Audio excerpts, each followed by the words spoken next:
Another blockbuster movie, another video game tie-in. That's what they used to say, until the first movie-based Spider-Man game was released. No autographs, please. It was really the first video game to deliver a web-slinging experience that actually made you feel like you were the web-slinger. With the third movie making its debut, it's time once again to snap on the web shooter and take a swinging tour of New York City. Is it top shelf or tourist trap?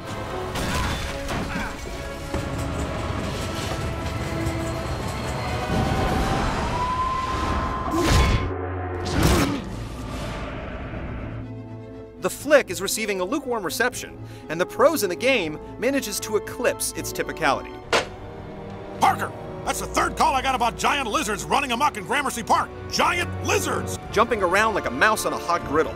It's practically impossible to link all of the various sequences together into one cohesive narrative. What good is a branching storyline if it's told in 4 or 5 brief cinemas and none of them tie into the rest? Light it up. It's a case of trying to do too much in too short a period of time, and it makes it really difficult to care much about the story in Spider-Man 3.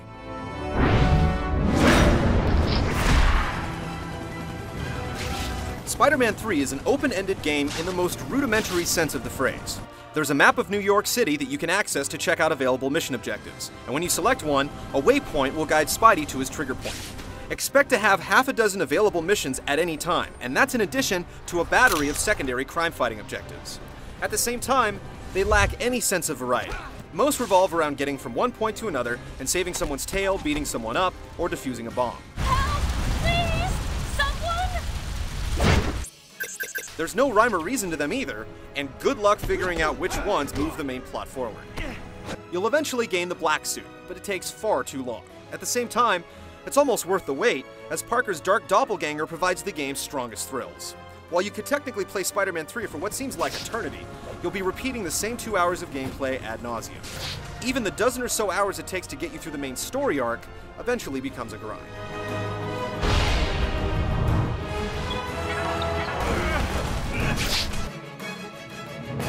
With all of the power seething from the seams of this current generation of hardware, one would assume that big-budget games like Spider-Man 3 would be manipulating the preconceptions of gameplay. But what we have here is the same game we've been playing for 5 years. Sure, the feeling of swinging through Manhattan is just as exhilarating and fun as it's always been, but this is essentially the third game to use this as its crutch. The combat doesn't exactly push the envelope either, yet there are more moves in this game than you'll ever want or need to use. You can get by with just a couple effective combos, and generally, mashing buttons like a maniac is just as sound a strategy as any. There is a new countering system, and it works fine when it's one-on-one, but showdowns like this are rare. When 4 or 5 thugs are all swinging at different times, countering goes out the window in favor of clobbering the buttons. Trying to get a good view in Spider-Man 3 is a game unto itself. It's obvious the camera's been programmed for following the web slinging, and that's about the only place it works well. When indoors or in major brawls, you'll fight with it more than you will the bad guys. Remember the QuickTime events made popular by Resident Evil 4 and God of War? Well, they've managed to crawl their way into Spider-Man 3. There's no warning when they're about to happen, which can be annoying, but they're some of the few times in the game where you really get to see Spidey's agility on display. Playing Spider-Man 3 is a love-hate relationship.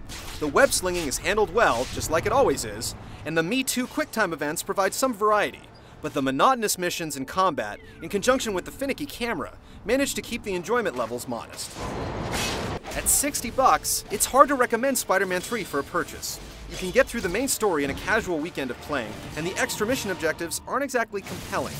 Tack on some seriously underwhelming visuals and a problematic camera, and you're left with a game that has its moments, but is ultimately disappointing, even for true believers.